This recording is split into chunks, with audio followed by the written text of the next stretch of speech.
Je crois qu'on a besoin d'un peu d'égalité, d'un peu de liberté. Eh ben, banco, voilà. Nous, c'est ça ce qu'on va essayer de faire. C'est professionnel, hein, attention. Là, à peine emménagé, déjà. C'était où? Bah, force à nous tous, j'ai envie de dire. Force à vous. Et force à nous tous. Bienvenue dans Faut qu'on en cause, le troisième épisode officiel. Ça file, c'est incroyable. On a oublié au début de le dire, donc il faut que vous vous abonniez, il faut que vous likez, il faut que vous partagiez et surtout, là, on a toujours 5 chaises de camping, 4 micros, 2 caméras bientôt. Regardez, c'est la nuit, ça va arriver de plus en plus tôt. On va avoir besoin de light. Donc s'il vous plaît, même pour louer des salles, pour faire des événements comme on fait toute l'année, s'il vous plaît, donnez-nous de l'argent. On vous met le lien et l'association ne fonctionne qu'avec les dons qu'on a de toute façon, hein, on n'est que des bénévoles, donc voilà. Merci beaucoup, à bientôt. On est là ce soir pour parler éducation nationale, pour parler d'un thème. C'est la rentrée, hein. il faut qu'on en parle. C'est la première semaine de rentrée, ressenti, on est quasiment en décembre là, au niveau du ressenti. En même temps, c'est la rentrée pour nous, bientôt c'est les grandes vacances pour Bayrou. Et pour sa ministre de l'Éducation, on va lui dire au revoir. On va encore lui dire au revoir. Elle va se reconvertir, c'est quoi son quatrième elle va faire autre chose. Elle aime bien changer de... Elisabeth Borne, hein, pour ceux qui ne le savent pas. Pourquoi on est ici? Je voudrais juste en placer une petite, parce que c'est symbolique, parce qu'on est à quelques mètres d'une école, d'une ancienne école, et ça montre bien ce que la droite fait avec l'école publique, c'est-à-dire qu'elle la brade, elle la vend, elle la donne au privé. Ici, c'est Jean Massé, c'était une école magnifique avec beaucoup d'enfants. Elle a été un jour fermée, une décision complètement arbitraire de la municipalité de droite. Et ils nous avaient promis à l'époque, alors qu'on avait fait des manifs et tout pour interdire cette fermeture, ils nous avaient promis que jamais ça n'irait dans le privé, parce que c'est l'un des plus beaux bâtiments du Havre. Et bien voilà, on se retrouve 10 ans après, ça a été filé, donné pour quelques deniers à une grande famille havraise, et aujourd'hui, sous couvert de faire normalement de la formation pour des gens, la formation de cuisine. Résultat, il y a des gens qui apprennent à faire des mojitos. C'est juste de la vente au rabais, au privé, c'est dégueulasse. On en avait parlé avec Reynald lors de l'interview, c'est aussi la même famille qui avait fait écrire des articles au Paris-Normandie à l'époque des lois travail pour expliquer à quel point les blocages faits dans la ville faisaient énormément souffrir les commerçants et à quel point vraiment il fallait arrêter, que les travailleurs arrêtent d'aller dans la rue et qu'ils acceptent la situation. Non mais dis-toi que quand nous on faisait des réunions pour tout le quartier dans l'école pour savoir pourquoi on se battait contre la fermeture, ils faisaient venir des faux gens, des faux parents d'élèves, parce que les profs qui étaient là demandaient mais vous n'êtes pas parents d'élèves? Non, et en fait on avait appris que c'était des gens du conseil municipal et tout ça, une dinguerie. Il n'a pas fermé 30 écoles en tout depuis que c'est Édouard Philippe. Et là on a fermé un sacré paquet, j'ai fait la liste, c'est hallucinant le nombre d'écoles qui ont fermé, de classes qui ont fermé. Quand même de notre mairie. C'est fermer les écoles. On va en reparler dans l'émission, et là pour en parler de tout ça, on a des invités de très grande qualité. Alors on a François qui est professeur des écoles, merci à toi d'être venu. Il y a Marion qui est aussi professeur des écoles et militante à Révolution Permanente. Moi, je suis prof en collège. Prof en collège, pardon. Excuse-moi, j'ai dit quoi? Professeur des écoles? Ouais. Ah ouais, mais moi, c'est ma modification. Non, mais moi, c'est parce que je suis fils, petit-fils, mari de professeur des écoles. Je suis que là-dedans. Livio, toi, tu es parent d'élèves et militant au Havre des Luttes. Oui, et j'ai une expérience de pion aussi, donc je peux parler de ça. Ah ouais. Attention, expertise de dingue. Mais expérience de pion. De combien de temps? Vas-y, dis-nous combien de temps. Moi, j'ai fait les 6 ans de pionica que tu peux faire, puisque c'est un contrat qui est limité. Ah ouais, donc il y a une expertise là, incroyable. Merci d'amener ton expertise dans l'émission. Mon frère d'instituteur, tu vois. Non, mais je peux parler. Voilà. Ah ouais, qui n'a pas pour quelqu'un dans sa famille qui bosse à l'éducation nationale, de toute façon. Le voilà, regarde. Et donc on a Alex là-bas qui n'a aucune expérience mais qui va en parler parce qu'il a fait des recherches dans son coin. Je suis parent sinon aussi. Oui, voilà. Et puis il a été à l'école. Voilà. Donc c'est bon, il a l'expérience. C'était pas une réussite mais... On a beaucoup de choses à dire, on a beaucoup de thèmes, on va essayer d'être concis, mais sauf que c'est passionnant. L'école, ça touche vraiment tout le monde. Et par quoi tu voulais commencer, Alex? On nous propose actuellement le fameux budget Bayrou qui, bon, vraisemblablement ne va pas passer, mais on sait aussi que l'école est dans un sacré état de par les politiques bien antérieures à Bayrou et même bien antérieures à Macron. Ils sont que la continuité d'une politique de politique de répression envers l'éducation nationale.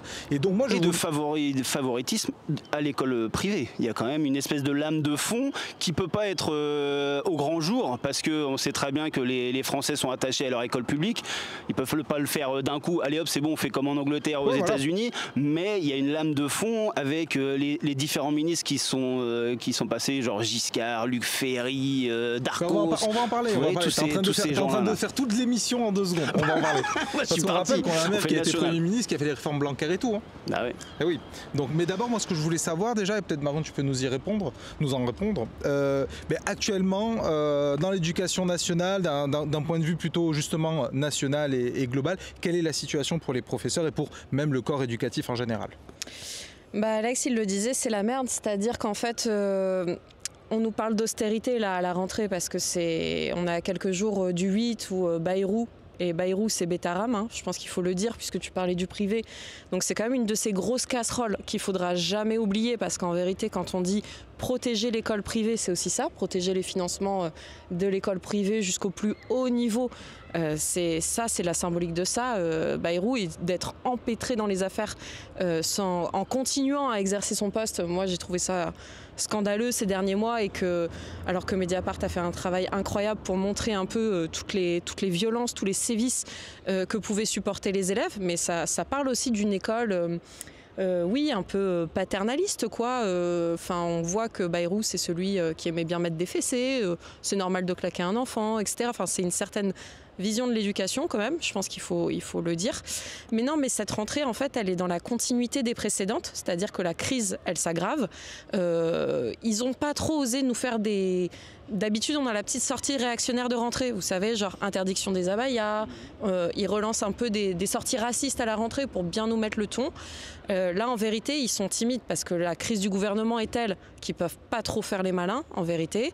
Qu'est-ce qu'on a eu? On a eu Elisabeth Borne qui nous a dit « il n'y a que 2500 professeurs manquants », comme si c'était pas beaucoup. Et surtout, ce qu'elle ne dit pas, c'est qu'en fait, on a des classes qui sont surchargées, on a des établissements scolaires qui sont en ruine ou qui sont des vrais tôles, des établissements scolaires qui sont horribles. Moi, il y a même des rentrées qui ne vont pas avoir lieu suite aux catastrophes environnementales qu'il y a pu y avoir à Mayotte. C'est une rentrée qui est quand même...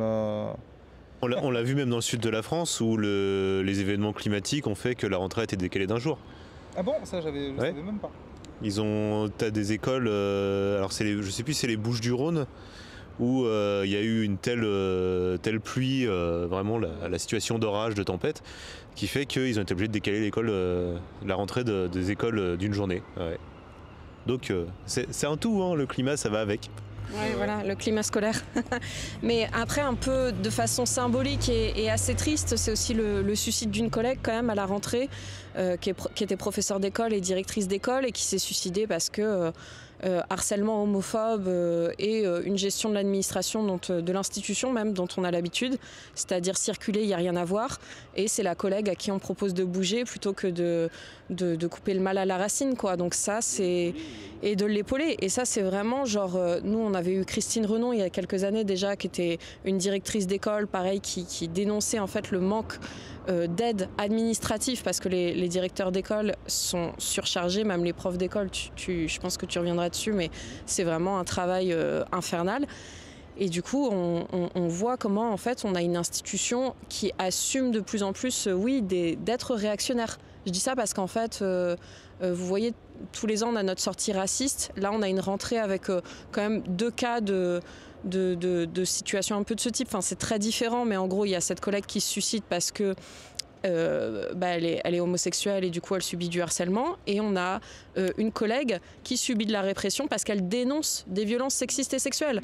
Donc en fait on est sur une institution, celle dans le sud, On est sur une institution qui vraiment, oui, est très réactionnaire. Et je pense qu'il faut le voir et le dénoncer fortement, parce que si on a une montée aussi facile de l'extrême droite ces derniers mois, c'est pas pour rien. Et je pense que ça, c'est important de voir que ce ne sont pas que un manque de budget, un manque de moyens, de matériel, mais c'est aussi des réformes idéologiques très très réactionnaires, quoi. Oui, parce qu'en plus, quand tu parles d'un bloc, je vais rester sur ce sujet-là un petit moment, parce que justement, je voulais qu'on parle de ça, et tu me lances là-dessus, je profite. Quand tu parles d'un bloc réactionnaire et idéologique qui va à l'école, qui aboutit sur le suicide d'une professeure, mais qui aboutit aussi, on a entendu des cas d'harcèlement ces dernières années sur les élèves. Il y a aussi un élève qui s'était suicidé sur les mêmes questions. Alors pour le coup, les élèves, je pense qu'on peut trouver des articles, mais je pense qu'il doit y avoir un suicide d'élèves au moins par an à cause du harcèlement scolaire. On en est entre la petite fille Evaël qui par exemple avait été harcelée non seulement par des camarades mais aussi par la prof. Quand j'étais... Ma mère, quand elle était pionne, il y avait aussi un gamin qui... je pense que les suicides d'élèves, c'est pareil, le harcèlement, qui était censé être le sujet quand même de l'éducation nationale, la grande big mission donnée. Mais quand on voit qu'il n'y a aucun moyen qui est donné de toutes les façons, ni aux profs, ni aux équipes éducatives, je trouve ça assez affolant quand même, pour le coup, en tant que parent d'élève, de voir le niveau de maltraitance... alors certes pour les enseignants, mais surtout pour les élèves en fait qui sont jeunes, qui sont en formation, qui ont quand même entre 3 et 16 ans, puisque l'obligation scolaire c'est de 3 à 16 maintenant, et qui donc sont dans des conditions pas du tout adaptées ni saines pour eux, quels qu'ils soient. Je trouve aussi. De toute façon, la réponse institutionnelle vis-à-vis du harcèlement dans les établissements, c'est d'établir un projet. Donc on va lui donner un acronyme, c'est le projet phare, du coup, PHARE, qui est institué comme étant le projet de lutte contre le harcèlement au sein des écoles pour venir en aide aux élèves, pour former les professeurs. C'est un projet où très clairement la formation, ça va être une réunion avec notre inspecteur, donc notre supérieur hiérarchique, qui va nous dire qu'il faut faire le projet, qui va demander un responsable de projet, un responsable phare.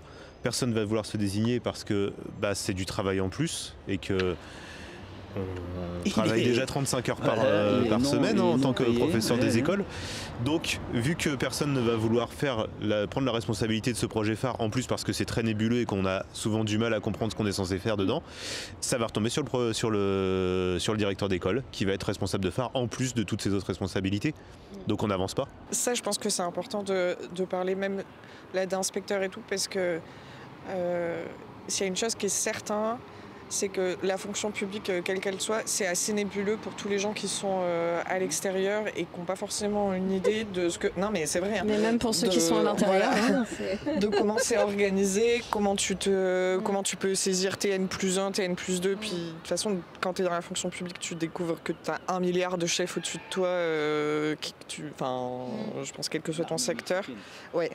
Mais je pense que c'est pas mal d'en parler aussi de ça, par exemple, de la charge qui est donnée, et que par exemple quand tu as une charge supplémentaire de travail, tu n'es pas payé en plus. Parce que de temps en temps il y a des primes, je pense, qui doivent être données, mais ça ne doit pas être systématique et tout ça. Et je pense que c'est pas mal d'en parler aussi, parce que autant je trouve que le corps des profs est à critiquer et l'éducation nationale est critiquable, mais je pense qu'il y a plein de gens qui critiquent sur les mauvaises choses parce qu'ils n'ont pas forcément toutes les informations de comment ça fonctionne.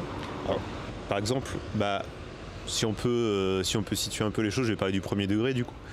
Dans le premier degré, les professeurs sont organisés en équipe dans une école avec un responsable administratif, c'est le directeur d'école, et un supérieur hiérarchique qui est l'inspecteur de la circonscription où se trouve l'école.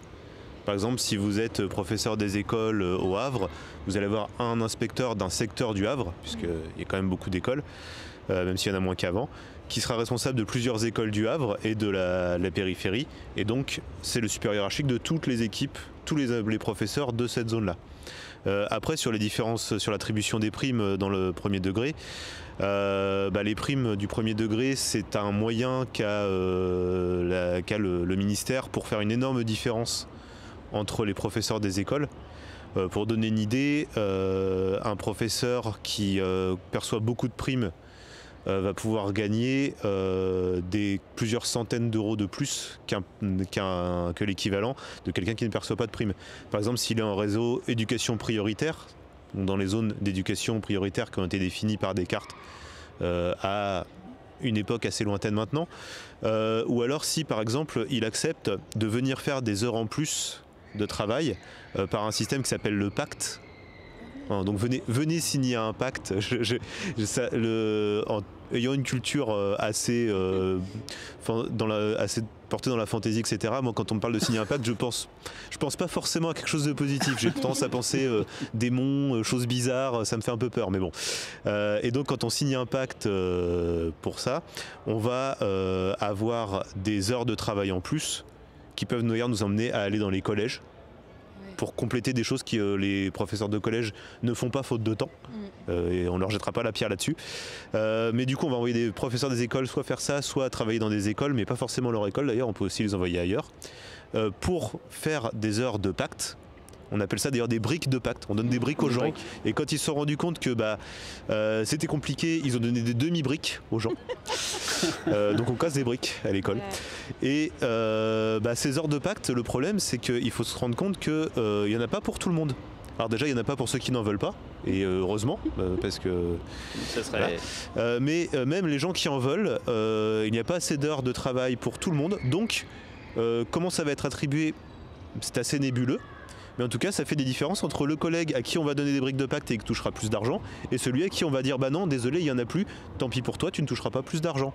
Ce qui peut créer aussi comme ça des tensions entre collègues, puisque pourquoi lui ou elle a plus d'heures et plus d'argent que moi, et moi je ne peux pas l'avoir. Mais est-ce que c'est pas est-ce que c'était pas déjà le cas quand on parle d'échelon, c'est-à-dire qu'il y avait les inspecteurs qui venaient dans la classe et qui mettaient une note, c'était déjà parfois tu as une bonne note et tu en as un autre qui a une moins bonne note, et toi tu gagnes quand même plus d'argent que l'autre qui...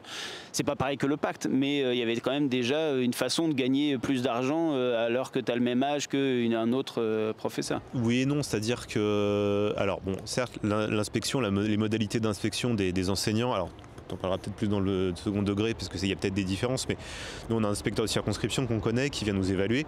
Alors c'est normal, c'est sa mission en tant que supérieur hiérarchique aussi de venir voir le travail des gens qu'il a sous sa responsabilité. Ça reste quand même un entretien, maintenant on appelle ça des PPCR, encore un acronyme, c'est une spécialité dans l'éducation nationale. Ça reste un entretien, alors il peut avoir un semblant de subjectivité, on reconnaîtra, on est des humains. Je veux dire, je ne jetterai la pierre à personne, on est des humains. Quand on parle à un autre humain de son travail, quand cet autre être humain est chargé d'évaluer notre travail, il a forcément sa façon de voir les choses. On ne peut pas l'empêcher.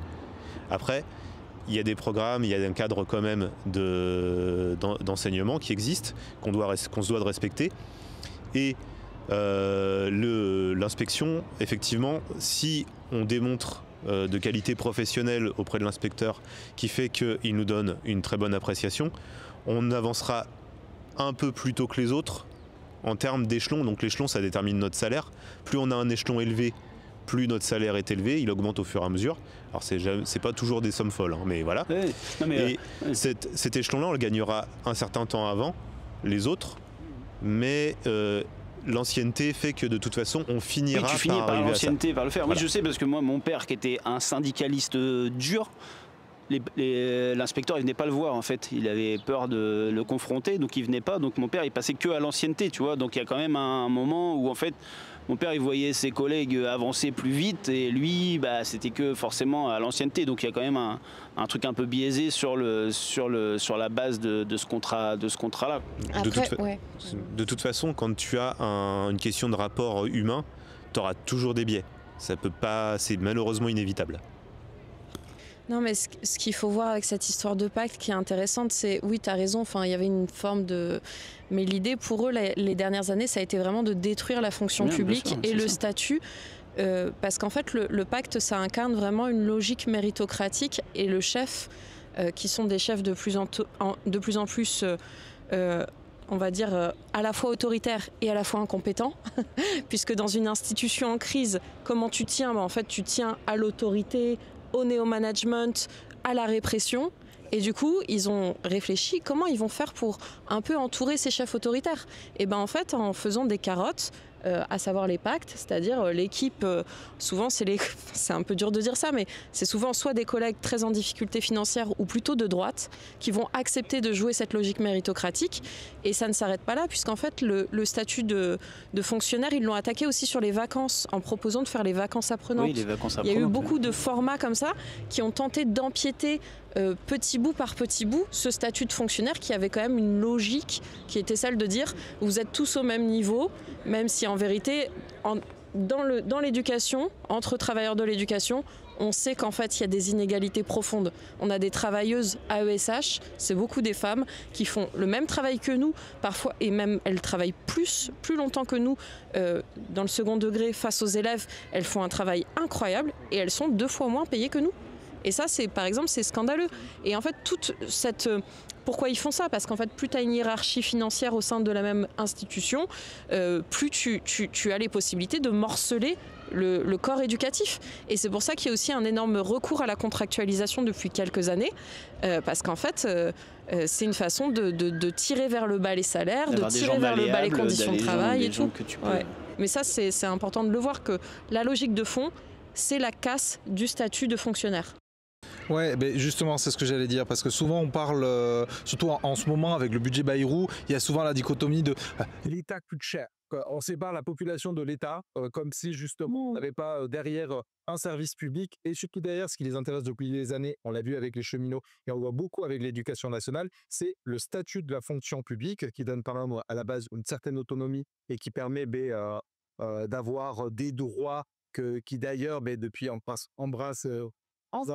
Merci. On essaie de généraliser quand même, c'est une des luttes de notre camp. Et moi, je voulais faire un petit peu lien avec ce qu'on parlait tout à l'heure. Fazno, tu as dit un truc très intéressant, je voulais revenir là-dessus. Et ça fait le lien quand tu parlais d'un champ réactionnaire idéologique qui est en train de s'abattre sur l'école. Moi, je trouve qu'en ce moment, le camp réactionnaire a réussi depuis plusieurs années, on voit dans plusieurs secteurs, à allier un regard extrêmement conservateur et à la fois extrêmement libéral. Et je trouve qu'on voit particulièrement sur l'éducation, avec d'un côté des enfants qu'on essaye de rendre de plus en plus patriotiques. On l'a vu avec les obligations scolaires qu'il y a, sur les connaissances sur le drapeau, sur la Marseillaise, etc. On le voit avec les débats sur le SNU. On le voit aussi, notre maire, par exemple, fait partie des personnes qui, petit à petit, vous verrez dans des interviews, dans les écrits qu'il produit et tout ça, commence à instiguer l'idée qu'un retour d'un certain service militaire, c'est pas encore comment, mais quand même, l'idée du service militaire commence à être remise sur la table. En parallèle de ça, on a une fonction publique qu'on essaie de plus en plus de détruire pour mettre une espèce de méritocratie. Pour moi, c'est en ça que je pense que vraiment on est sur ce nouveau néoconservatisme, néolibéralisme, où de toute façon, on sait que ce libéralisme-là ne peut pas fonctionner sans patriotisme. D'ailleurs, je vais te donner la parole, Lilieu, parce que dernièrement, il y a un courrier qui a été envoyé, que les parents ont reçu, et j'aimerais que tu si ça te dérange pas, qu'ils nous expliquent ce courrier.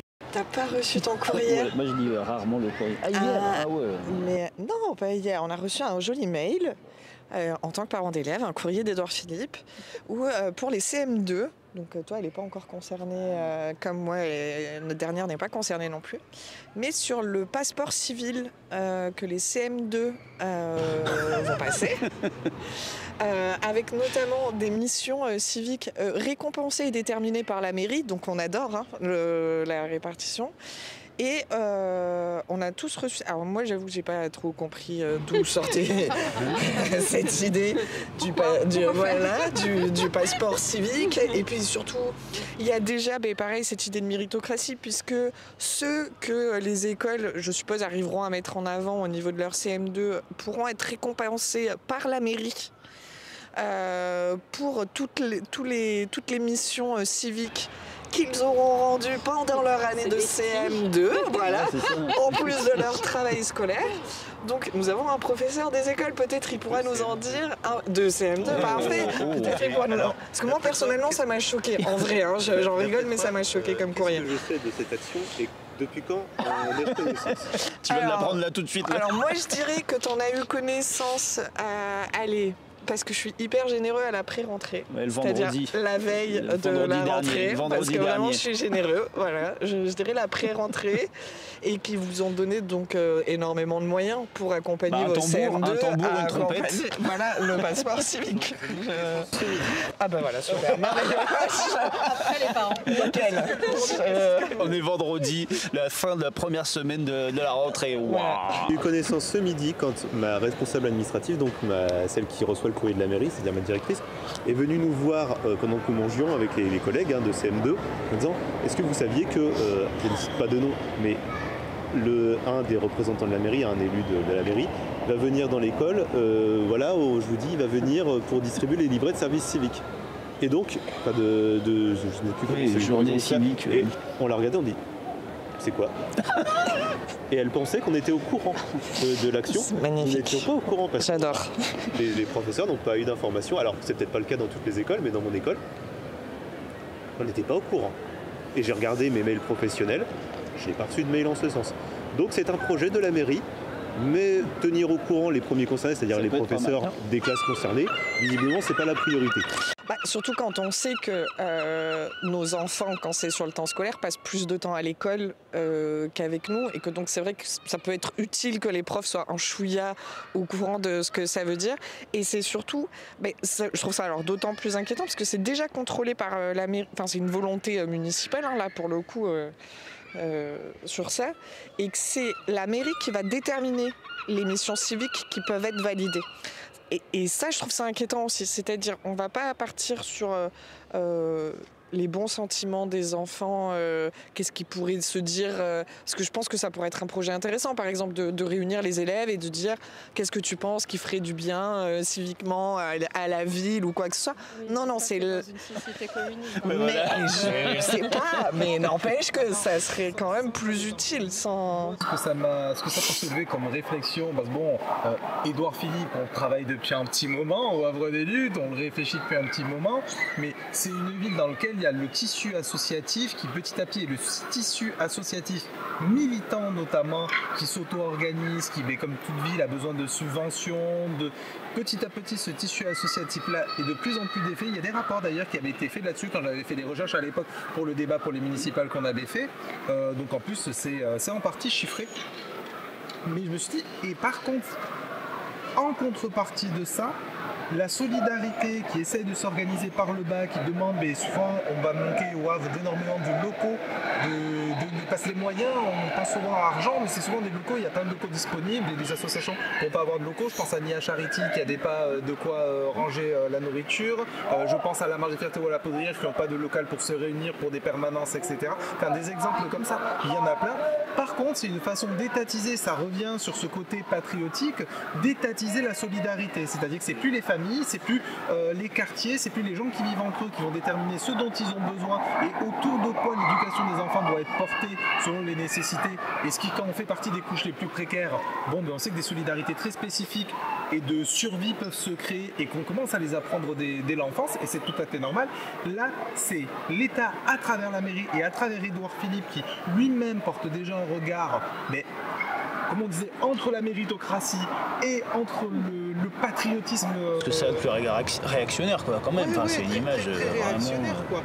Et je trouve que c'est quand même super inquiétant. Voilà, moi je voulais juste dire ça, mais. Moi, je vais rebondir quand même sur le projet en question, parce qu'il y a même, au-delà de dire partir du bon sentiment des enfants, etc., dans quels projets doivent être portés, il y a même autre chose qui est encore bien plus grave, c'est que on est en train de parler d'un projet pédagogique, et projet pédagogique qui est donc piloté par la mairie du Havre, qui, en tant que fonctionnaire d'État, est censé piloter la pédagogie au sein de sa classe en accord avec son équipe enseignante dans un projet pédagogique.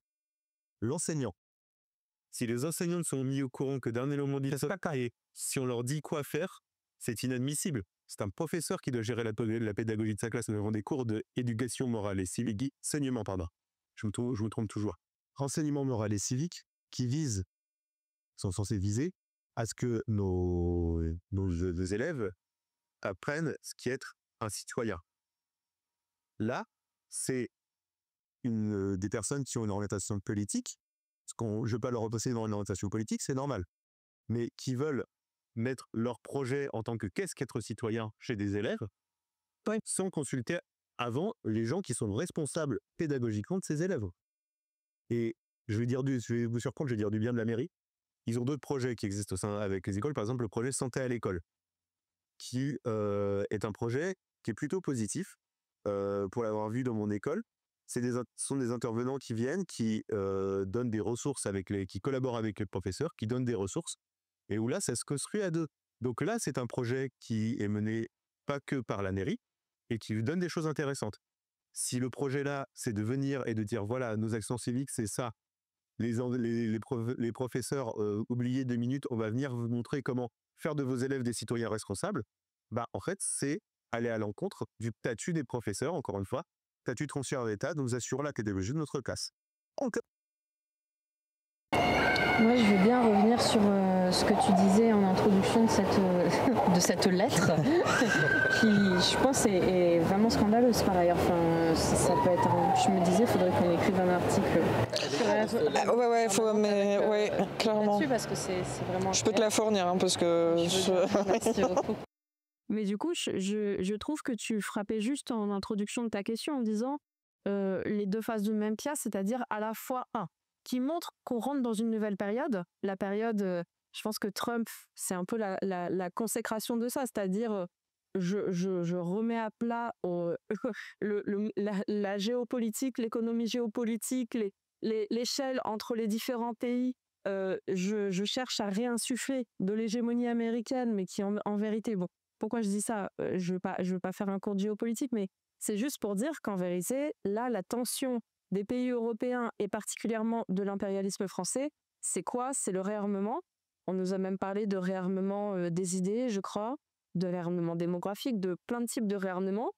Mais du coup, c'est vrai ce que tu dis, c'est à la fois une crise qui va s'approfondir dans les services publics et notamment dans l'éducation parce qu'il faut une économie de guerre. Pour eux, ils en font une. Pour nous, je ne suis pas sûre. Personne n'a dit oui à cette guerre. Mais eux ont décidé qu'il fallait une économie de guerre.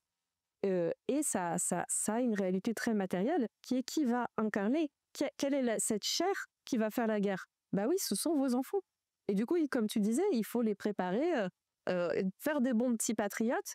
Là, on disait, le service national universel, mais ils ont même parlé de doubler le nombre de réservistes pour 2030. C'est demain, quoi. Enfin, je sais pas, ça va aller très vite. Donc oui, ils marchent au pas, ils vont très vite sur ces réformes d'embrigadement de la jeunesse, il faut le voir. Et en plus, ils ont sans doute repéré un truc, c'est que ces dernières années, la jeunesse, elle n'a pas été si patriotique que ça quand même. Elle a été même plutôt à soutenir la Palestine, à avoir une tension internationaliste. Et du coup, pour eux, il faut la faire re-rentrer dans le moule. Là, il y a une urgence un peu pour pouvoir, avoir ce champ de bataille qui soit prêt. Mais je pense que c'est intéressant la façon dont tu le posais, de dire à la fois économie néolibérale et en même temps valeurs patriotiques face à une jeunesse qui avait des possibilités internationalistes, etc. Et c'est pour ça que ça les intéresse, que le RN monte. Ça les dérange pas tant que ça. Parce qu'en fait, avoir des idées racistes et fous, c'est compatible avec ces valeurs patriotiques-là. Mais du coup, c'est très dangereux. Je le dis rapidement. Nous, ça nous fixe quand même en tant que travailleurs de l'éducation des enjeux différents parce que vous voyez qu'on ne va pas laisser nos élèves être la future chair à canon de Monsieur Macron ou de l'impérialisme français.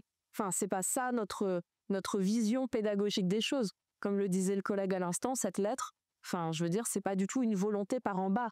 Et je pense qu'il faudrait qu'on discute un peu des dates qu'il y a dans le paysage et des possibilités qu'on a autour de ces dates de mobilisation, de dire non seulement au budget, mais aussi à l'avenir qu'ils sont en train de préparer pour la jeunesse et pour les travailleurs. Et je pense que ça c'est en effet, c'est les deux faces d'une même pièce qui sont... nous, on dit, à Révolution Permanente, on dit pas 1 euro pour leur guerre, par exemple. Parce qu'on pense qu'en fait, ils n'ont pas à casser le dos des travailleurs, à faire les poches des travailleurs pour leur guerre à eux. Et surtout que la vérité, c'est que le sentiment français n'est pas du tout va-t-en guerre, aujourd'hui. Donc, ils vont devoir construire un moral de guerre. Ça passe beaucoup par la jeunesse et ça passe beaucoup par les profs qui s'occupent de cette jeunesse. Et c'est là où on a un enjeu de résistance, d'ores et déjà, dès maintenant, à refuser tout ce qui est dans nos cours d'éducation civique et morale, tu le disais, il y a quand même des choses qui ont bougé. Il y a notamment au collège, il y a beaucoup plus d'heures qu'avant. SNU, ils veulent, vous avez entendu pendant l'été, la JAPD, ils veulent la réformer un petit peu, la journée d'appel à la défense. Oui, j'ai vu. La réformer un petit peu pour donner encore plus envie d'être réserviste pour les prochaines années. Mais du coup, il faut qu'on soit aussi, l'arme au pied face à ces mesures qu'ils sont en train de prendre contre les travailleurs et surtout contre les élèves. Et puis pour compléter ça, parce que pour moi c'est dans une certaine logique, notamment le SNU, vous en avez parlé plein de fois, mais moi je sais parce que mes plus grandes grandissent et elles se rapprochent de plus en plus de ces dates-là, c'est surtout qu'ils l'ont couplé avec Parcoursup, le SNU, et ça rajoute des points supplémentaires aux enfants pour pouvoir accéder aux études supérieures qu'ils voudraient faire. Donc en fait ça conditionne des lycées sur Parcoursup.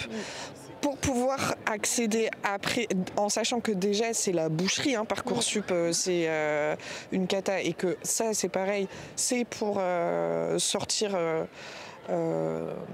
les enfants des études supérieures et notamment des études de sciences humaines, parce qu'on voit aussi l'énorme backlash que se prennent. Et ils peuvent m'agacer, mais que se prennent ceux qui font des études en sociologie, en psychologie. On le voit, tout cet engouement à dire que c'est des études qui servent à rien, que c'est des mémoires, des thèses dont on sent, qui servent à rien. Voilà, c'est ça. Et du coup, cette lettre, pour moi, elle est dans cette même logique aussi de construction patriotique. Elle a commencé, puisque quand on voit la pression qui est mise, je sais pas vous en tant que prof comment vous le voyez, mais moi, j'ai des enfants anxieux sur les résultats scolaires, mais la pression qui est mise sur les petits, sur la réussite, sur réfléchir à leurs options, sur des questionnements qui, moi, en vrai, pareil, entre mes 10 et mes 14 ans, j'avais sincèrement aucune idée de ce que je voudrais, qui est de l'âge classique, mais les enfants ont déjà ce gros truc de pression. Et quelle est la marge de manœuvre aussi sur cet enseignement patriotique, puisqu'ils les font rentrer dans les programmes? Vous, en tant que prof, que ce soit en secondaire ou en premier degré, quelle est votre marge de manœuvre sur avec quoi vous êtes d'accord ou pas sur le roman national qu'on nous fait quand même là depuis un petit moment de tout ça? Alors on est un fonctionnaire d'État, donc on a liberté d'arriver à la mission qui nous est donnée par les moyens que nous estimons être nécessaires. Par contre, si le programme nous dit que l'on doit enseigner quelque chose, nous sommes tenus de le respecter. Donc voilà, déjà au niveau marge de manœuvre, c'est assez faible. Je vais revenir sur des points, je vais essayer de condenser un peu ce que je veux dire. Déjà, pour ce qui est de l'économie de guerre, effectivement, qui se prépare actuellement, il y a même un truc qu'il faut rappeler, c'est que quand on achète des canons, c'est pour s'en servir. C'est-à-dire que si là, actuellement, ils sont en train de rogner sur tout ce qu'ils peuvent pour avoir de l'argent, pour payer des obus, c'est pour les balancer sur quelqu'un. Donc, et la guerre n'a jamais profité aux pauvres. La guerre profite aux puissants. Toujours. On convainc les pauvres de faire la guerre et une fois qu'ils sont morts, on récupère les sous. Donc il y a déjà ça, qu'il ne faut pas oublier. Ensuite, c'est un truc qui m'est venu en fait en t'entendant parler des points gagnés par le SNU et de l'anxiété qu'ont les gamins vis-à-vis de l'école, et que je comprends totalement. Depuis 2 ans maintenant, il a été généralisé à toute l'école primaire des évaluations nationales qu'on a tous les ans en septembre. Donc là, lundi, je vais commencer à faire passer les évaluations nationales à mes élèves. Et tous les ans, on leur fait passer des évaluations qui d'ailleurs, j'ai regardé, ce sont les mêmes que l'an dernier, au mot près. Mais bon, nous on remonte qu'est-ce qui ne va pas dans ces évaluations, parce que on peut toujours améliorer les choses. Visiblement, nos remontées ne sont pas remontées très haut, mais bon. Et ces évaluations donnent un score aux élèves. On donne un score pour le Parcoursup, etc. C'est-à-dire qu'on attribue des points aux gens. Actuellement, on est en train quand même, chose qui pour moi avait pas mal disparu dans les années 90-80, du fait qu'on arrêtait de normer les gens par des points, de les évaluer en tant que citoyens. TripAdvisor, quoi. Voilà.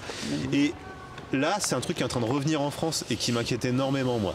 C'est-à-dire qu'en tant que professeur, je m'en fais sûrement peut-être une idée, mais j'estime que ma mission, c'est de former des citoyens libres et éclairés, qui ont les connaissances pour prendre leurs décisions. Pour moi, ça me paraît être la base même si on veut qu'une société fonctionne, si on veut que notre société soit démocratique.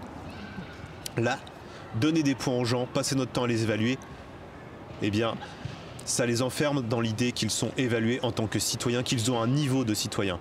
Il y a un pays qui donne des notes de citoyenneté, c'est la Chine. Je ne suis pas sûr qu'on ait très envie de vivre en Chine. Je ne suis pas sûr que ça soit une bonne idée pour nous. Moi, je voulais dire, parce que tu disais, c'est quoi votre marge de manœuvre? Mais je crois que...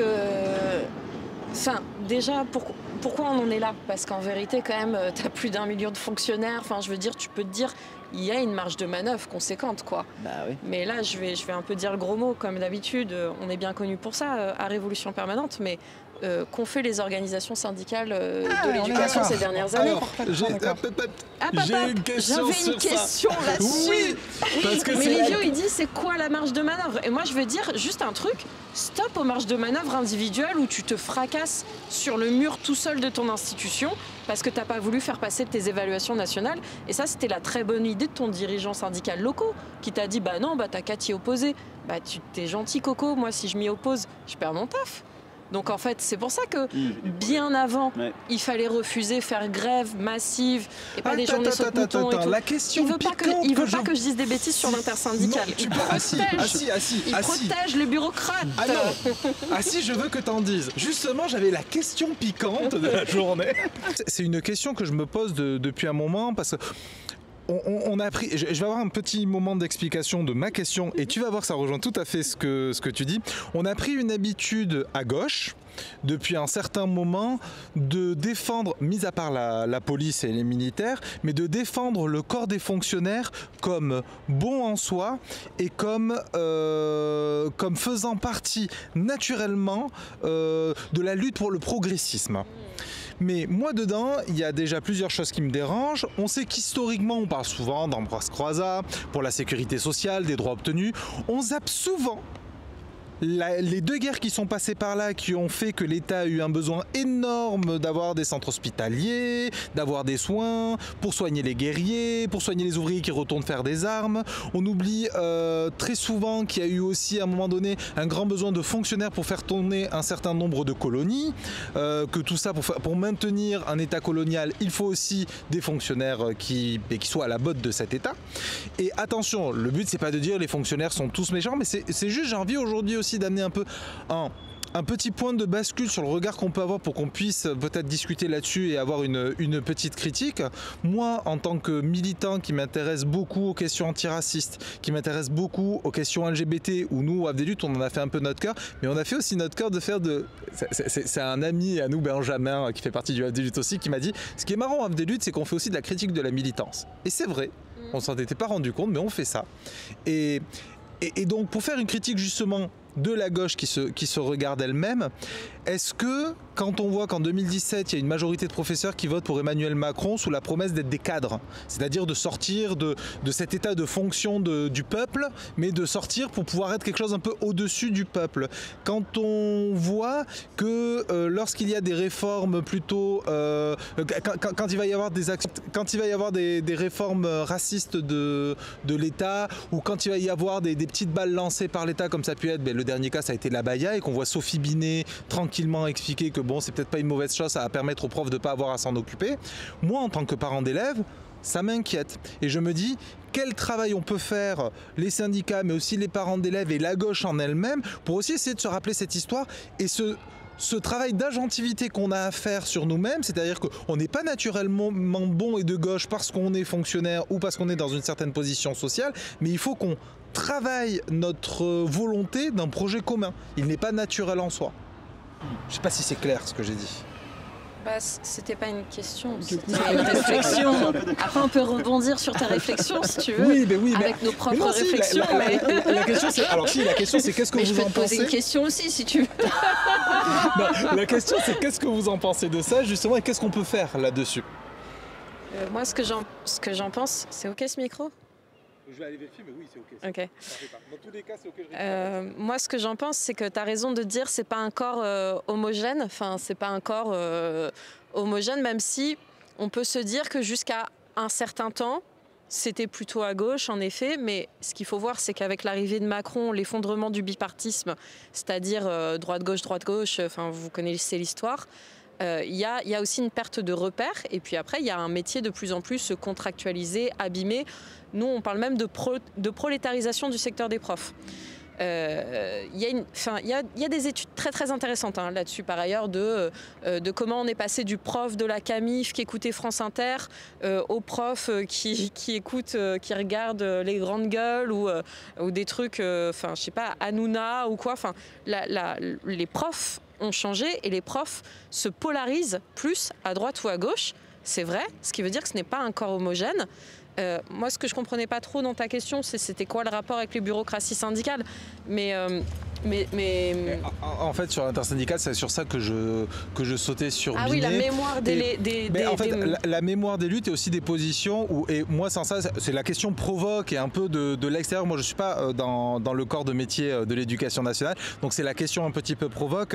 Mais pour l'avoir vécu en termes familial et pour l'avoir vécu aussi en tant que parent, quand il peut y avoir il y a eu des mobilisations qui ont été ratées par les profs parce que ça concernait les AESH, parce que ça concernait les élèves, ça ne concernait pas leur salaire et leurs conditions de travail. Enfin, même quand ça les concernait, ça a été raté parfois, ils venaient pas. Non, mais c'était raté, mais ils y allaient au moins. Pour les autres, ils y allaient même pas. Ben non, mais et donc moi, il y a un manque d'engagement dans la lutte. Je suis désolé pour les AESH. Là, c'est en train de prendre un peu parce qu'il y a aussi peut-être une réorganisation, une interrogation syndicale de ça. Moi, pour les AESH, pour l'avoir vécu avec des AESH, je peux te dire qu'elles ont été abandonnées par les syndicats, par le corps professoral, complètement. Les élèves, sur beaucoup de cas, et dans beaucoup, alors quand on parle des élèves en plus de quartier, sur les questions de racisme, sur les questions, évidemment qu'il y a eu un abandon. Donc c'est en ça que moi je parlais des syndicats, parce que par contre je crois en l'organisation des travailleurs et donc dans ce cas-là des professeurs pour aussi trouver des solutions. Et c'est en ça que je faisais le lien avec l'intersyndicale ou les syndicats.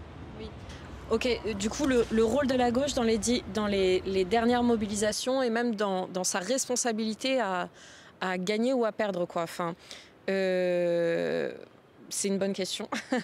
Non, on pourrait dire, comme vous faisiez la remarque, c'est un secteur très corporatiste qui a ses avantages et qui donc... Elle a envie de participer à la discussion. Non, mais c'est un secteur qui est corporatiste, qui a ses avantages et qui oui, est très friand des luttes de l'éducation, quoi. C'est un secteur qui a eu plus de difficultés peut-être à faire de l'interpro, mais encore ça s'étudie.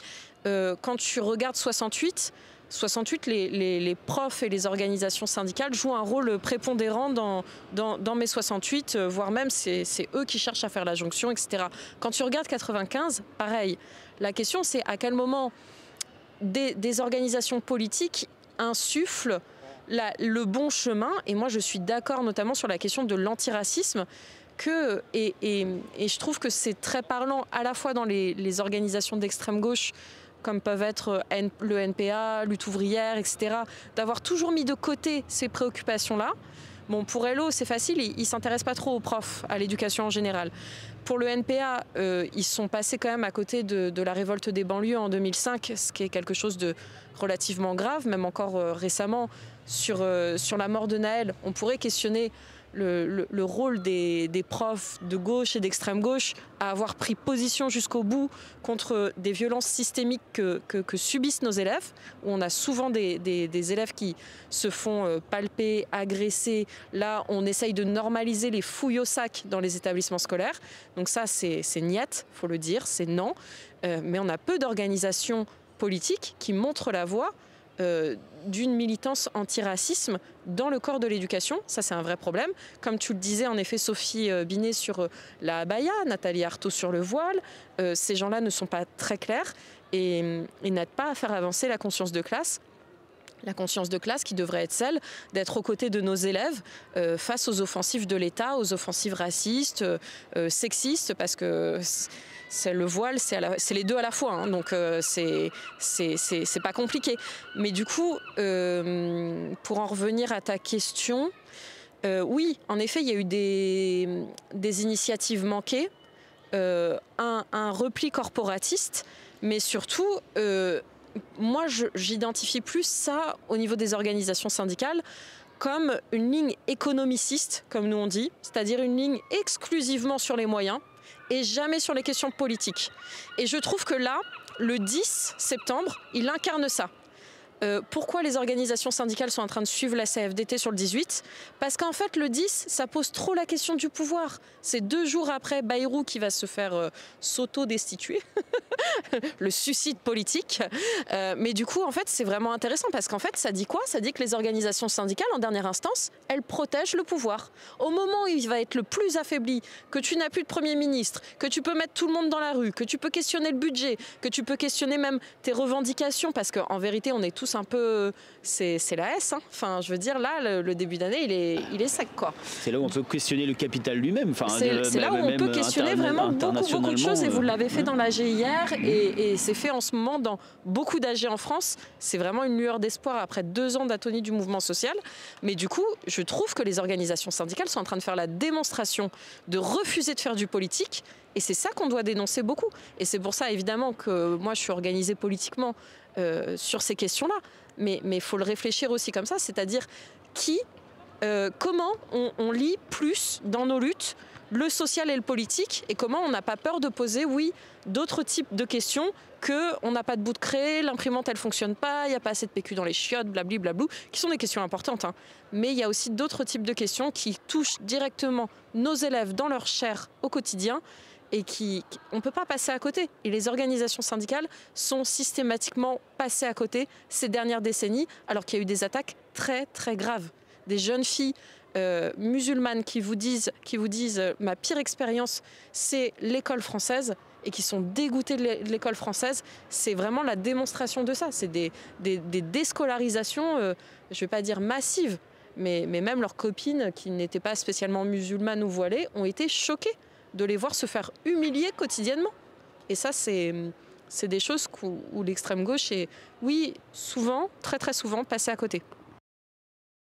En fait, les syndicats pourraient faire le boulot de faire réfléchir les collègues, de leur parler, même de pourquoi pas mettre sur la table les différences de pensée qu'on a. Comme tu disais qu'il y a des polarisations et tout ça, mais il peut y avoir de la discussion qui est toujours positive. Il faut discuter, et ça t'amène aussi à te dire mais en fait il faut faire quelque chose pour ces gosses. Pour l'instant, on reste vraiment que sur les questions.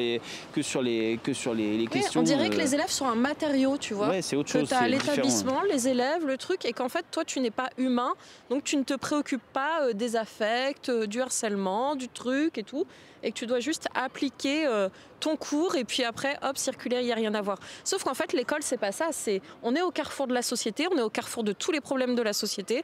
Moi je vois là je suis en REP+, des élèves qui mangent pas, qui ont des problèmes d'hygiène, qui dorment à la rue, j'en ai encore plein ici, hein. Et parce que j'étais dans le 93 avant, j'en avais déjà quelques-uns. Comment nous, en tant que travailleurs de l'éducation, on peut faire comme si ça n'existait pas ? On peut faire une abstraction de ça comme si c'était normal. Non, en fait, la crise sociale, elle débarque tous les jours à l'école, quelque part. Oui, mais quelque part, et là je vais faire l'avocat de certains syndicalistes, certains profs qui sont dans les luttes, qui sont dans les associations, qui créent même les associations pour défendre mais ils sont peu nombreux. Moi, quand je parle avec des syndicalistes, je leur dis mais pourquoi vous n'êtes pas tous dans la rue ? Pourquoi tous les profs sont pas dans la rue ? Ils disent mais nous on fait le tour des écoles, on affiche, on invite les gens à faire des AG, des trucs. Mais moi, le tract syndical que j'ai dans le Sud là, de ce matin dans mon casier, c'est écrit stop à l'école privée. Désolé, demain je fais pas grève là-dessus. Enfin, vraiment, c'est gentil. Enfin, je suis d'accord. Hein. Enfin, vraiment, on peut questionner l'école privée et tout. Mais c'est ça qu'on dit, c'est qu'en fait, ils passent à côté des revendications centrales, qui sont des revendications sociétales, politiques et pas que économiques.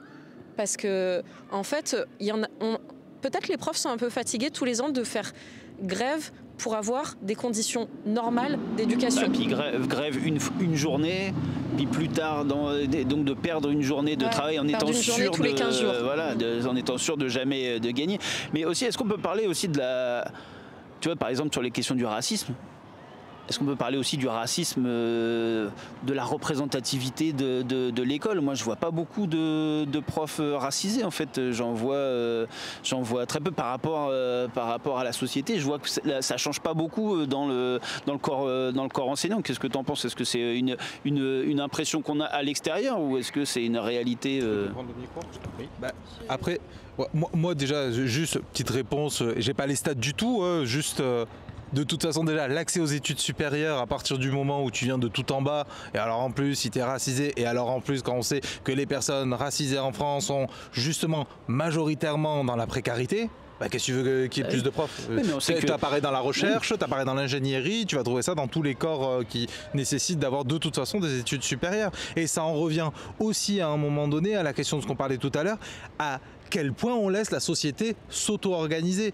Moi, je trouve qu'en France, on a, en tant que parents, une distance avec l'école.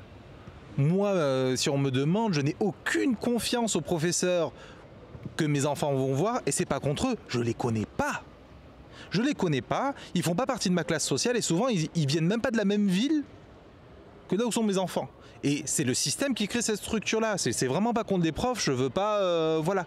Mais c'est juste, on a une distance quand même assez énorme. Moi, j'ai connu au Pays Basque, du côté espagnol, des écoles où la plupart des profs venaient des quartiers. Alors en plus, il y a la culture basque espagnole où tout le monde se tutoie, où l'école, le polideportivo, c'est-à-dire le centre sportif et de loisirs qui est dans l'école, est ouvert les dimanches et jours fériés, parce que c'est un grand centre. Donc c'est vraiment, ça fait un peu, nous, on allait le week-end avec mes potes fumer des clopes à l'école. Mais parce que c'est le lieu ouvert où tu as la piscine, où tu as le terrain de basket où se font les... Et tu croises... Moi, ça me faisait bizarre, parce que moi, j'habitais du côté de la frontière, du côté français. On croisait les profs de mes potes, on les tutoyait, on leur disait bonjour, ils demandaient comment allaient les darons et tout. Moi, mes profs, déjà à l'époque, c'était déjà pas ça, quoi. Ça c'est important ce que tu dis, parce qu'en vérité, si on se posait la question de à quoi peuvent servir les profs dans la période politique à venir, nous, on a un rôle, puisque, comme on disait, on est au carrefour de la société. On a...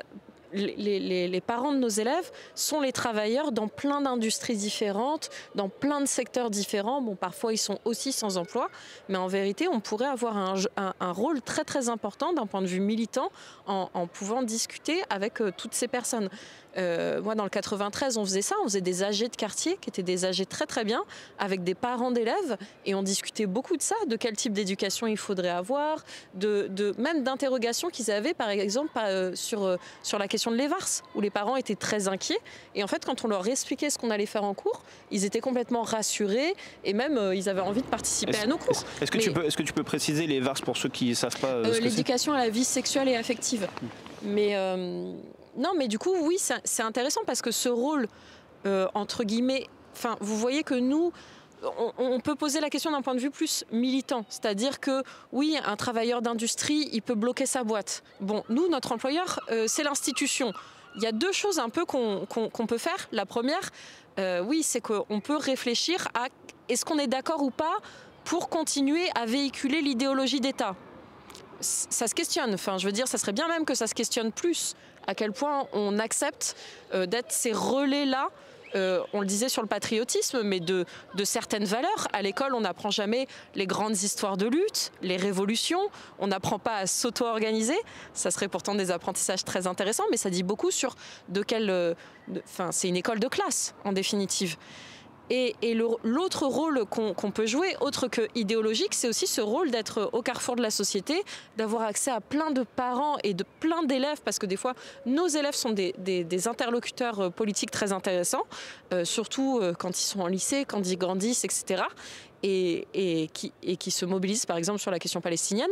Mais du coup, c'est intéressant, parce qu'en vrai, si les profs voulaient jouer un rôle politique dans cette séquence qu'on est en train de vivre, qui est compliqué, etc., ils ont la possibilité de le faire. Et là, on le voit qu'à l'approche du 10, il y a beaucoup d'auto-organisation. Et je pense que les profs pourraient jouer un rôle, oui, dans les quartiers, d'aller chercher les parents, de discuter avec eux. Qu'est-ce que vous pensez de ça, la crise du gouvernement, le fait que la santé, l'éducation, par exemple, nous, en Normandie, c'est des déserts médicaux partout. Tout ça, il faudrait le discuter. Commencer à discuter aussi je sais que les Gilets jaunes avaient parlé de cahiers de doléances. Mais c'est vrai que, par exemple, une revendication toute conne au Havre, c'est celle d'avoir des médecins. Enfin, il y a des besoins de médecins. L'hôpital, il est dans un état affolant. Enfin, l'hôpital Monod, là, moi j'y vais malheureusement assez souvent, mais il est dans un état dégueulasse. Il y a 2 ascenseurs sur 6 qui fonctionnent. Enfin, je sais pas si on se rend compte que en fait c'est scandaleux. En fait, tu payes le parking, tu payes tout. Mais en plus, tu as des soins qui ne sont pas de bonne qualité. Les soignants sont en souffrance. Enfin bon, bref, on pourrait discuter de tout ça. Il faut profiter un peu de la séquence politique, de l'appel d'air du 10, qui est un appel d'air d'auto-organisation, à la fois travailleurs et citoyens, et qui est vraiment quelque chose de très passionnant dans lequel il faut que les travailleurs de l'éducation et les profs s'investissent pleinement. Surtout les profs qui sont dans les quartiers populaires. Je veux dire, il ne faut pas que ce soit une nouvelle fois les grands absents des mobilisations. Oui, et il pourrait être des élèves là pour le coup, et apprendre des gens. Tu vois, pas avoir le côté professoral de dire il faut penser comme ça. Excuse-moi. Ouais, c'est surtout que là on parle d'éducation, on parle des profs et tout, c'est super, mais on en parlait tout à l'heure. Enfin, Betaram a été évoqué et tout. Je pense qu'il y a un 3e point. C'est les enfants. C'est-à-dire le niveau de violence que les enfants subissent au sein de l'éducation nationale est quand même astronomique, et le niveau de non-confiance des enfants dans les adultes qui composent l'éducation nationale, selon les propres rapports de l'éducation nationale. Parce que tu parlais de l'EVAR, c'est justement, j'avais lu toute l'enquête de Mediapart et tout, et une analyse donc, de l'éducation nationale, enfin une étude qui a été faite, il n'y a que 13% d'enfants qui ont confiance dans les adultes pour parler à un adulte de son école.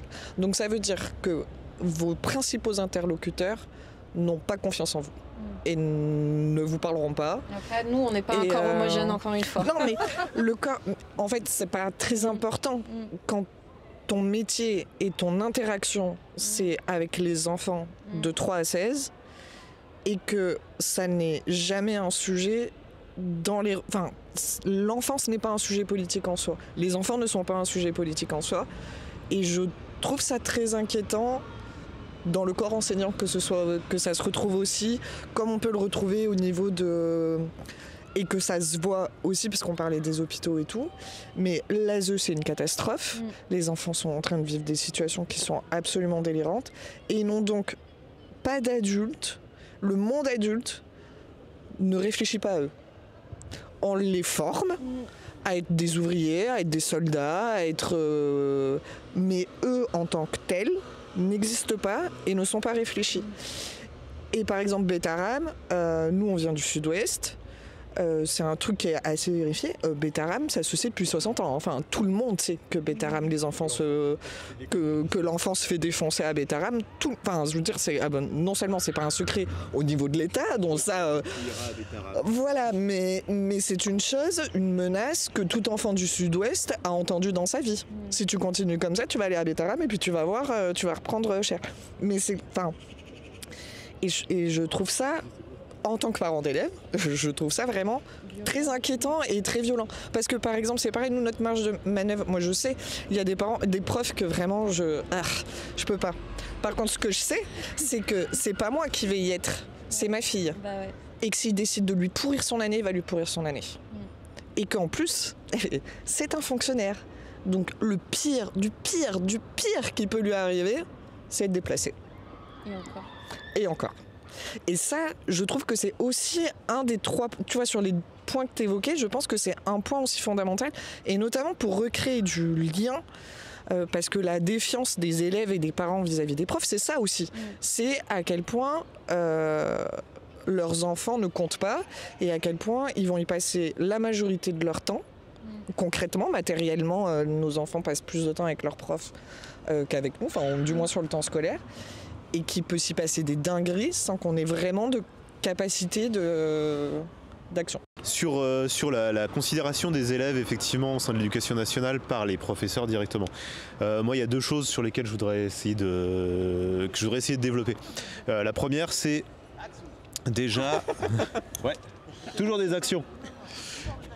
La première, déjà, c'est la culture au sein de l'éducation nationale, la considération des élèves, qui à mon avis ne s'est jamais vraiment faite, la considération des élèves en tant que sujet, en fait, en tant que personne, en tant qu'individu. Et cette non-considération, pour moi, elle a des racines extrêmement profondes dans la société. Les enfants ne sont pas considérés comme des individus depuis très longtemps. Et ça, je suis optimiste, j'espère que les choses vont aller en s'améliorant. Mais ça, c'est mon optimisme naturel. Faudra pas qu'ils deviennent de la chair à canon pour ça. Et c'est un truc en fait qui est aussi dans l'institution, dans la façon que l'institution a d'agir avec nous. C'est-à-dire que tu parles de développer la politique, que les professeurs puissent développer la politique. Bah, la politique, c'est un gros mot. Tu oses émettre une opinion en tant que fonctionnaire, on va te dire que tu fais de la politique et te menacer. C'est arrivé à plein de collègues, ça m'est arrivé. Et la plupart des collègues, et c'est une culture au sein de l'éducation nationale, il y a une culture, alors je ne sais pas dans le second degré, mais chez les professeurs des écoles, une culture de la peur. Les professeurs des écoles ont peur de leur hiérarchie, de ce que leur hiérarchie va leur faire s'ils osent s'opposer, s'ils osent dire quelque chose. Il y a un truc qui est réel. Et c'est pas normal.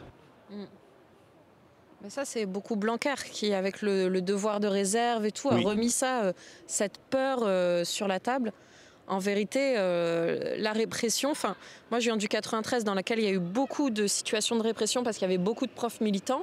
Et à chaque fois, les moments où on a fait reculer la répression, c'était avec des mobilisations massives.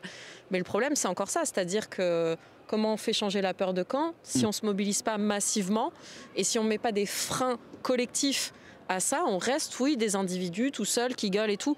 Juste un truc par rapport à cette question de considérer davantage l'enfant. Le problème, c'est aussi que les réformes, elles ont avancé avec la mort de la pédagogie. Et que la pédagogie, c'est une véritable façon de penser quand tu fais cours, à qui tu fais cours, comment tu fais cours, qu'il y a des temps d'apprentissage différents,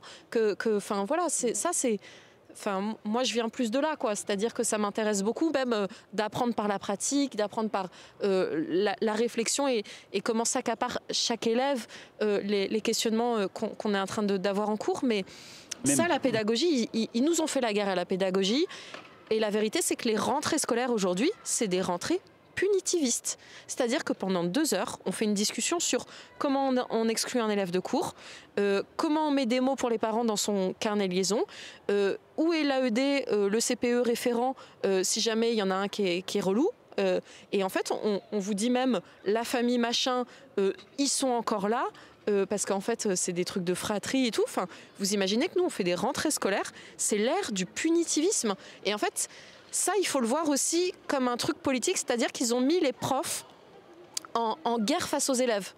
Ils ont mis les profs en guerre face aux parents. Moi, par exemple, je me rappellerai très bien, il y a 3 ans, je disais à mes collègues, mais pour les AG de quartier qu'on voulait faire, là, les assemblées générales de quartier, je disais à mes collègues, on va aller differ dans les boîtes derrière, autour de l'établissement. Et je me rappelle, la CPE, elle me disait, mais les parents, ils détestent les profs, jamais ils viendront à ton assemblée.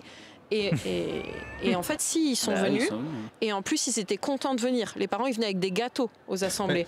Donc, nous, on doit lutter contre ça, contre ces divisions contre ces violences qui provoquent beaucoup de souffrance et de traumatisme chez des très jeunes élèves. Les humiliations dans le cadre scolaire, je pense qu'on en a tous vu ou vécu. Ça te pourrit une enfance. Et des fois, c'est juste des trucs... tout naze, quoi, de profs qui ne savent pas être des bons pédagogues, quoi, qui ne savent pas, genre, parce qu'en fait, quand tu as 30 élèves, oui, en fait, tu es un moins bon prof que quand on a 15. Bien sûr. Ça, c'est sûr. Et moi, je vois à la rentrée la plus petite, la première chose qu'elle nous a dit, c'est j'ai pas eu d'étiquette, j'ai toujours mon étiquette verte, comme quoi, première chose qu'elle nous a dit en rentrant, voilà, c'est j'ai eu un bon comportement. C'est première chose à fierté, c'est évalue ton comportement. Moi, je suis tellement choquée de ça. Mais moi, sur le fait de prendre en compte les enfants en tant qu'individu, parce que j'ai été dur avec les profs, comme je disais, j'ai pris un peu le rôle de celui qui... mais maintenant, pour prendre un peu l'autre aspect et être un peu moins injuste juste avec les profs, et ce dont je suis extrêmement heureux, c'est que ça fait débat depuis le début de l'organisation du 10 septembre, en tout cas au Havre. D'ailleurs, si vous faites partie de 10 septembre d'autres endroits, dites-nous si c'est le cas. Les parents qui commencent à réinterroger comment militer à gauche en disant et nous et nos enfants dans l'histoire on fait comment?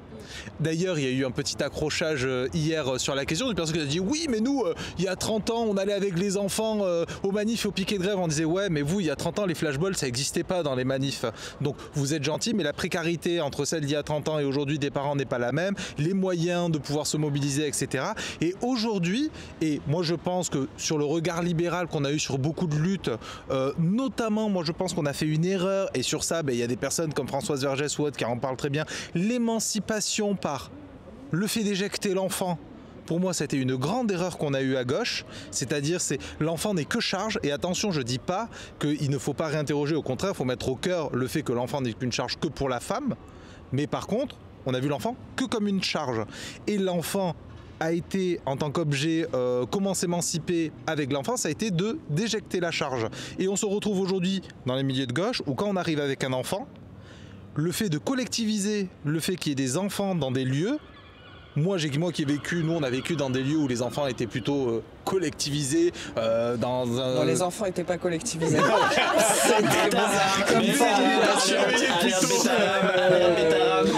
pas le bon terme. Non, ce que je dis c'est que la charge était collectivisée, la charge de s'en occuper en tout cas. Jamais j'irai dans le sud. La charge de s'occuper des enfants était collectivisée. En tant que parent, aujourd'hui, en fait, le choix il est vite fait. C'est pas les parents vont militer, c'est quel parent va s'occuper des enfants pendant que l'autre parent va militer. On crée aussi une distance culturelle des enfants où ils ne savent plus ce que c'est qu'être dans un bain militant, dans un milieu militant. Social quoi, enfin avec des gens. Ouais, bien sûr, c'est aussi parce qu'actuellement, dans la société française, je le répète, mais la politique c'est un gros mot. Donc on met pas les enfants en contact avec ce truc dangereux. Ouais, mais vaut mieux les mettre avec les profs de bêta. Enfin moi mais ça c'est un de nos boulots à nous de gauche. Moi je pense qu'il faut pas qu'on pense dans la société mais dans la perspective de notre société. Et je ne pense pas que à gauche sur ce sujet-là, sur le sujet des individus que sont les enfants, sur comment les inclure dans nos milieux, sur comment inclure les familles, les darons et tout ça, je pense pas qu'on ait fait mieux que la société française et qu'on ait eu nous un regard justement en miroir de ces sociétés réflexifs et de se dire ah il va falloir quand même faire quelque chose. Hier on en est arrivé sur un débat sur 10 septembre, donc le monsieur qui s'énervait beaucoup en disant oui mais il faut bloquer l'économie et on ne peut pas si vous pouvez pas dire avec vos enfants venez pas, c'est pas grave, on va pas faire des repas, des choses comme ça, c'est bien. En fait les parents qui auraient pu aller ailleurs en plus de ce qui va se passer en blocage pour faire masse et pour participer à ça, mais juste ils viendront pas du tout. En fait ils vont pas choisir entre aller faire autre chose de moins dangereux avec leurs enfants et aller au blocage. Mais en fait si tu leur proposes pas autre chose, ils viendront pas. Moi, je voudrais juste repartir sur justement la violence qui est faite aux enfants et qui est malheureusement mise sur le dos des profs. Je voudrais parler de l'inclusion des enfants handicapés, qui est à mon avis l'une des plus grandes violences de l'école parce qu'il n'y a aucun moyen donné aux profs pour les accueillir et ça crée des situations où les profs se retrouvent en porte-à-faux parce qu'ils n'ont pas la capacité ni la connaissance ni les moyens de pouvoir accueillir. Et toi t'as envie que j'ai des problèmes. Oui. Je vais pas parler de mon cas particulier, je vais éviter parce que ça a été suffisamment dur et voilà. Mais on en reparle de la peur, hein, là encore une fois. Tiens, juste anecdote comme ça, la rentrée des nouveaux profs, des stagiaires. Le premier jour, on leur explique comment on peut les virer s'ils font pas leur boulot. Petite anecdote, rigolote. Donc sur l'inclusion des élèves, bah oui, l'élève porteur de handicap est un élève qui a des besoins de soins notamment, et ces besoins en soins actuellement sont apportés, bon an mal an, par des structures adaptées. Actuellement, il y a des projets qui visent à ce que ces structures soient le plus possible supprimées, parce que ça coûte cher. Un élève dans les structures de gestion du handicap, dans les structures médicalisées, coûte plus de 4 fois plus cher qu'un élève dans les structures classiques. Oui, sauf que dans une structure classique, ils souffrent 4 fois plus. C'est ça le problème. Non, mais voilà. Ouais. Donc, l'idée, si on veut récupérer des sous, arrêtons d'aider les structures qui s'occupent des enfants qui ont des handicaps. Et donc, petit à petit, au sein du primaire, je ne sais pas au sein du secondaire, mais on vise à pratiquer une inclusion les élèves porteurs de handicap qui ont besoin de contact social avec des élèves porteurs de handicap ou pas. Ils en ont besoin autant que tout le monde. C'est très bien pour eux de pouvoir être dans la société. Mais il faudrait faire avec les moyens. On prend ce prétexte de dire qu'ils doivent être dans la société, non pas pour les inclure réellement, mais pour les exclure de leurs soins. Les élèves qui sont dans les structures qu'on appelle les ULIS maintenant sont dans le premier degré. L'ULIS n'est pas une classe, l'ULIS est un dispositif. Utilisons les mots. Et donc, vu que c'est un dispositif, ils ont vocation à aller dans leur classe de rattachement. Donc, on demande à des élèves d'aller dans la classe de rattachement le plus possible. Les professeurs qui sont formés, qui ont le KPI notamment, qui sont les mieux à même d'aider ces élèves-là, se voient dépossédés de leur rôle. On leur demande d'aider des gestionnaires de faire des emplois du temps, au lieu d'enseigner à des enfants qui sont porteurs de handicap, qui ont donc besoin d'eux. Moi, je ne suis pas titulaire du KPI, je suis un professeur qui n'a pas de qualification supplémentaire par rapport à la grande majorité des professeurs des écoles. Si on me demande de gérer 1, 2, 3 élèves porteurs de handicap, je vais devoir bricoler, je vais devoir faire de mon mieux avec eux, mais je n'ai pas de qualification supplémentaire pour le faire. Et puis avoir de temps, et avoir moins de temps pour tous les... Ouais. Et pour autant, l'institution me demande de plus en plus de le faire. Et là, on est sur les ULIS, mais maintenant, ils vont aussi sur les IME, les instituts médico-éducatifs, que l'État cherche petit à petit à escamoter, à faire disparaître, pour reverser les enfants dans l'école primaire, dans les structures classiques, et donc les priver de soins. Alors ça aussi, en plus de la maltraitance absolue que c'est pour ces enfants-là, parce que au lieu de leur donner un rapport apaisé avec les autres enfants, on leur donne un rapport qui va devenir conflictuel parce que eux ils sont pas dans leurs soins, donc leurs besoins sociaux ne sont pas remplis et donc ils vont se sentir mal et ça va mal se passer. Les autres enfants vont voir que les choses se passent mal et vont donc en tant qu'être humain comprendre que ça ne va pas et se sentir mal aussi. Donc tout le monde va être perdant. Et je suis désolé, j'essaie de finir le truc, mais donc il y a déjà cet aspect social et éducatif des enfants qui est désastreux. Et il y a un autre aspect qu'il ne faut pas oublier, c'est que les enfants qui vont être sortis de ces structures-là et mis dans l'éducation, ils vont être mis dans l'éducation publique. Et donc, l'éducation publique, on va faire en sorte que les conditions s'y dégradent. On ne me cachera pas que... Alors je vais passer pour quelqu'un qui voit un complot, mais non. Là, on ne cachera pas le fait que si l'éducation publique se dégrade, ça profite à l'éducation privée. Il faut lire le livre Main basse sur l'école publique attendez, je ne me rappelle plus le nom, c'est Eddy Caldi et Muriel Fitoussi qui date de il y a quasiment 15-20 ans et qui documente tout ça, c'est-à-dire que c'est des organisations catholiques, d'extrême droite ou libérales qui, comme ils ne peuvent pas le faire d'un coup, mettent leurs pions à des hauts postes, ministre après ministre, ils mettent des pions dans les hauts postes de l'éducation nationale pour changer l'état d'esprit et pour défavoriser l'école publique et mettre l'école privée en avant. On le voit ici au Havre, il y a de plus en plus d'écoles privées qui ouvrent et des collèges privés qui débordent de demandes pour que les enfants viennent. Et c'est le résultat de cette politique-là. Et les conditions d'éducation ne sont pas du tout meilleures. Hein. Non. En plus, c'est même pas des meilleurs profs. Hein. Bien sûr. Non. Il faut arrêter de payer 100 000 euros l'année. Pour l'instant, ils ne payent pas très cher. C'est ça le problème, c'est que c'est pas encore... Après, la question du handicap à l'école, c'est une question en soi qui est très bien et je trouve que tu as bien expliqué ce système en fait de SAP des IME. Après, les organisations concernées, elles revendiquent cette fin des IME. Donc, et c'est vrai que c'est plutôt une bonne chose quand ça se passe bien. Enfin, l'inclusion, elle peut bien se passer de manière générale. Les élèves sont bienveillants en vérité entre eux. Mais par contre, ce qui est vrai, c'est qu'il n'y a pas d'accompagnement. On nous a promis 3000 postes d'AESH depuis plusieurs mois. La vérité, c'est que personne ne veut faire ce métier. Ce métier est horrible, enfin, ce métier est mal payé, ce métier est très difficile puisqu'en fait on demande à une AESH de suivre 4 à 5 élèves, parfois sur 2 à 3 établissements différents. Personne ne veut faire ça, c'est horrible. Et souvent, celles qui font ça sont des femmes très précaires.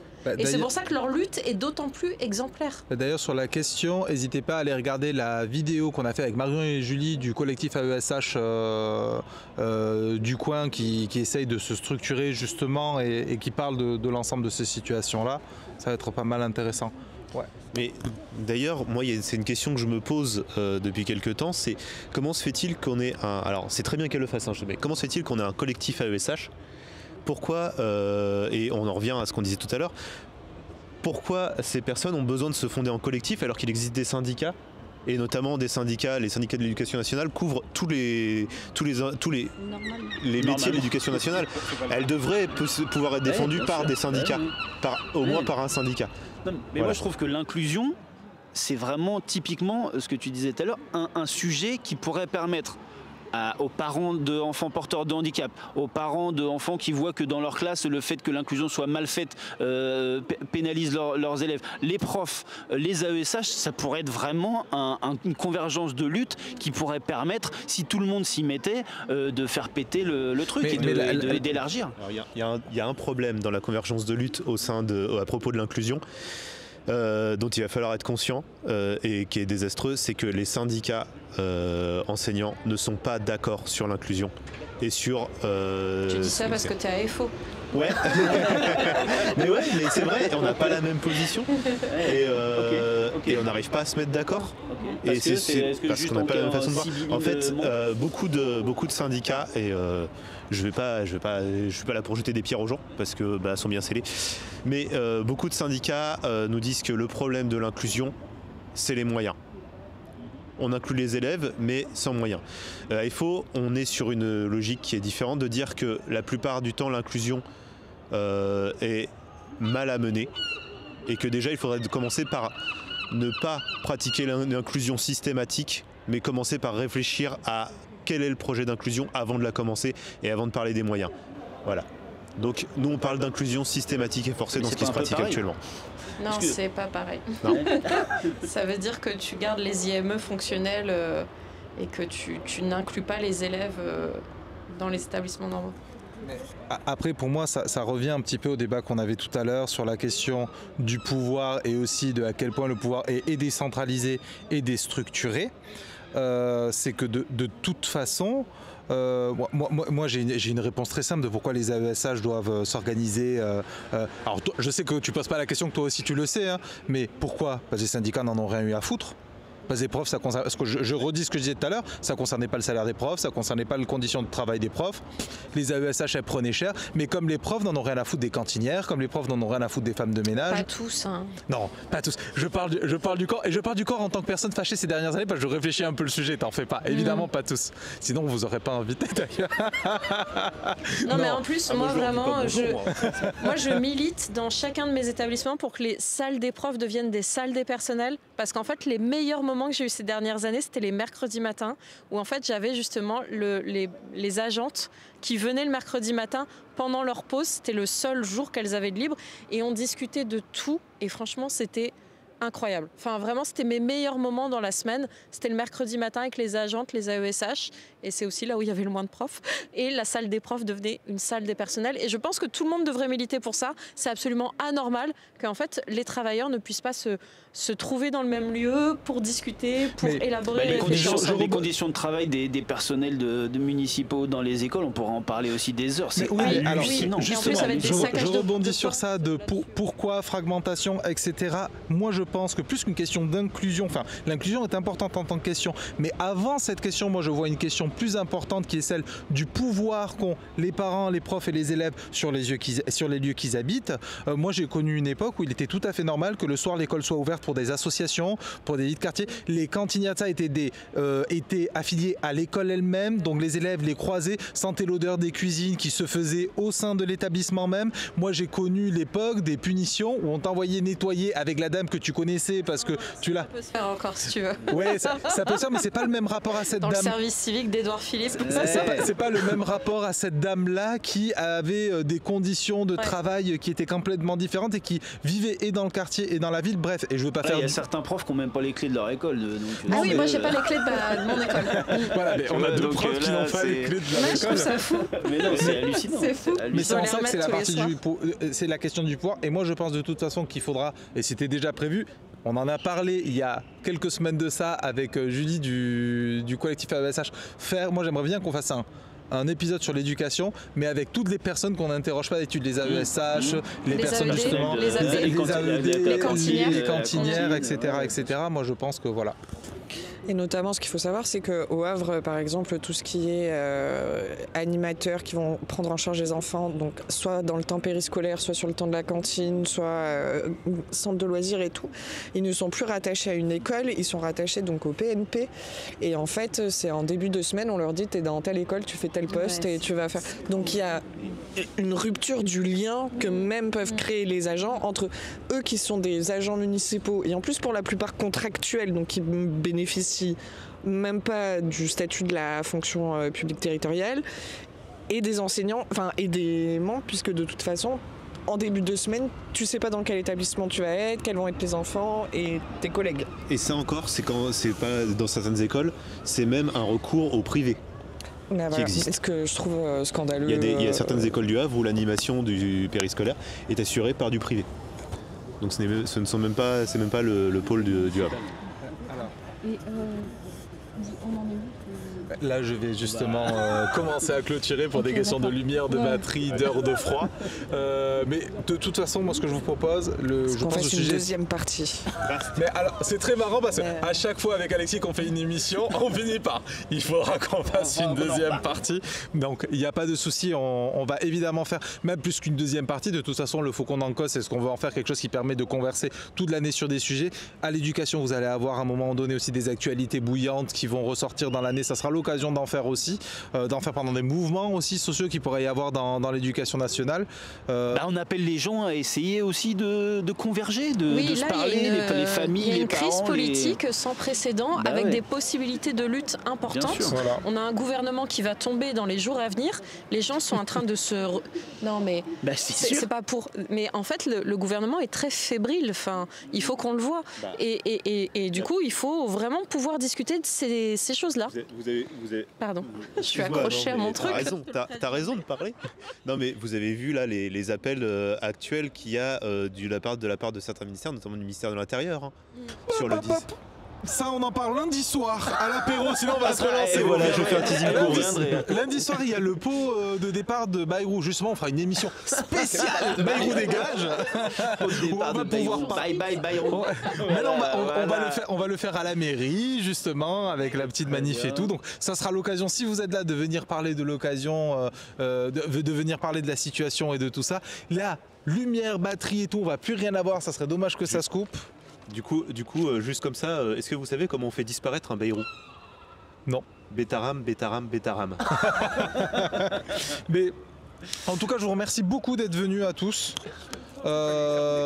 Et puis, à bientôt. Oui.